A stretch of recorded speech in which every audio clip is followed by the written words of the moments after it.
àfa mi ń ta ẹ lo àníyàn rẹ pẹ̀lú àfa yìí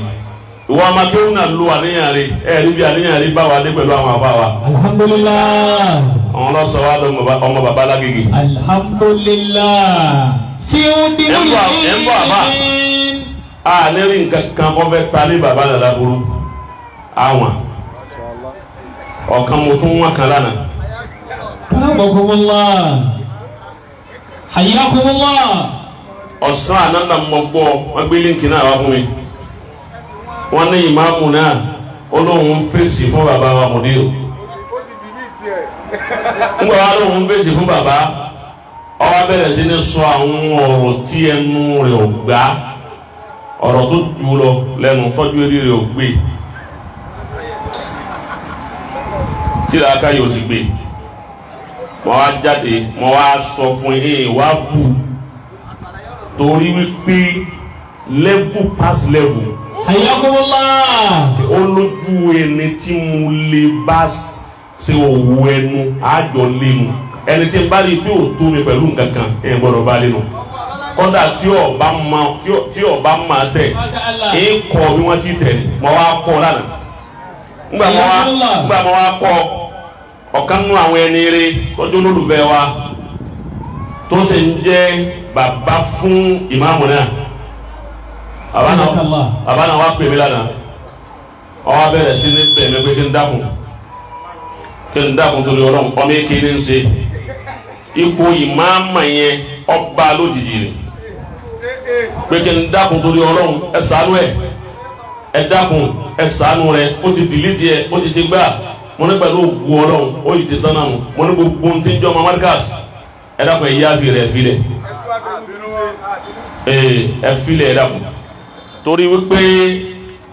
bọ́mọdé ọba mẹwẹ lẹ́wẹ́ tí ó mẹwẹ lọ́wẹ́ á wà jẹ́ ẹwẹ́ sí wí ọ̀tún á jẹ́ ẹwẹ́ sí wí òsì sọ́wọ́ òsì ó ti yé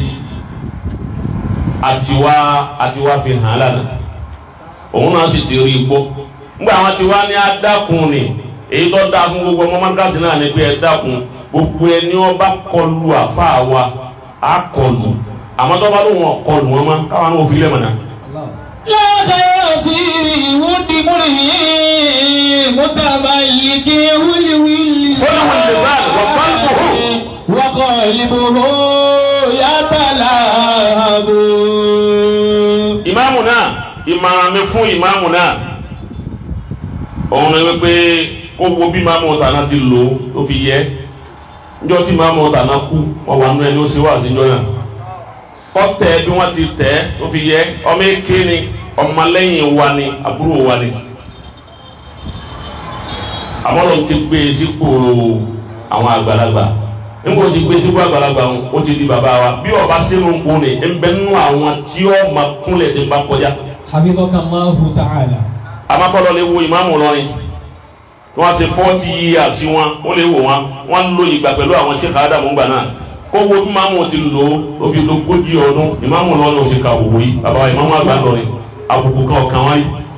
ó sì padà sọ́yọ́ ó wo ìmáàmù Ọ̀yọ́ kó fi ṣe Mazalul Ala tí ìmáàmù Ọ̀yọ́ fi sọ̀kalẹ̀ kọ̀ọ̀kan àbùkù rí kọ́ wá lọ Ọ̀fà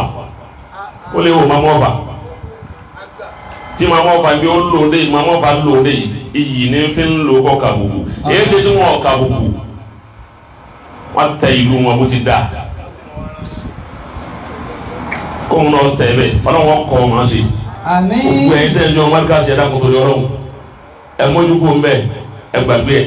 láàkàyà fi